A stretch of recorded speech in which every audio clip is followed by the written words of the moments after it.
My name is Alan Beck.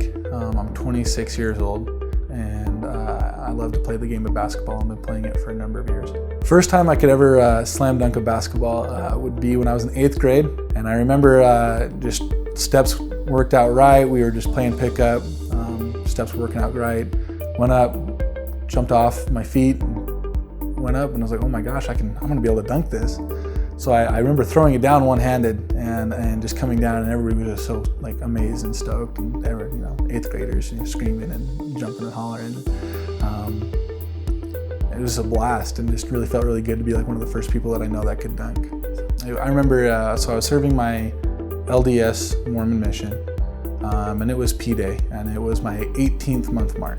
And my companion had asked me, basically, you've been out 18 months, it's kind of an anniversary for you. What would you like to do today? And I said, you know what, I just kind of want to go to the church, and I just want to, play games with some other missionaries, maybe play some basketball, stuff like that. Cool, so we set it all up, and it sounds good. So, grabbed the basketball, we were playing, and I just remember it was game point, and I had just crossed over one of the missionaries, and I had a wide open lane to the hoop. And I just went up and I said, I'm gonna slam this down. It's been a while since I've slammed this down. And basically at this point, the reason why I still had the ring on was we'd been playing dodgeball. And, who would think, I've been playing dodgeball all day, I've been doing this, I've been doing that, and nothing had happened. And just, I guess, pure laziness or whatever may have come over me, I just didn't take the ring off to play basketball.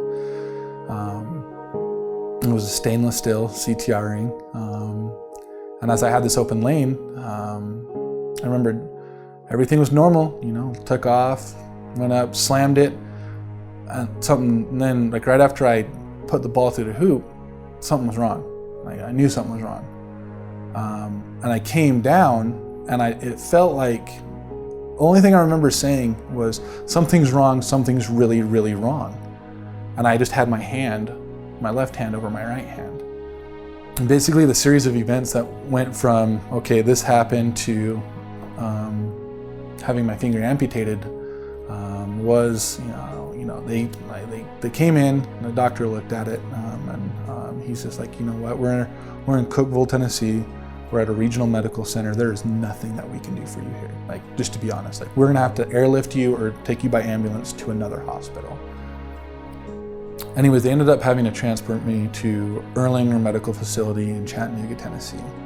Now, looking back on things, it's like, if I could have had at this point any other ring other than a stainless steel ring, they might have been able to save my finger.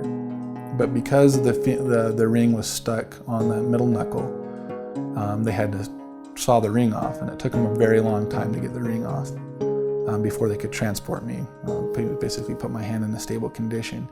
What I would want the viewers to take away from this is, if there's an alternative, take it.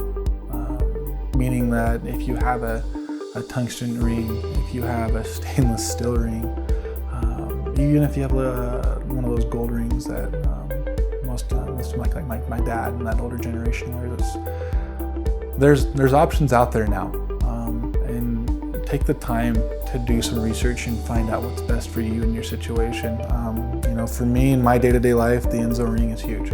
That makes it, that's a game changer for me, and that's not just a sales pitch, but that's the honest truth. If I would have had something like this, then maybe my life would have been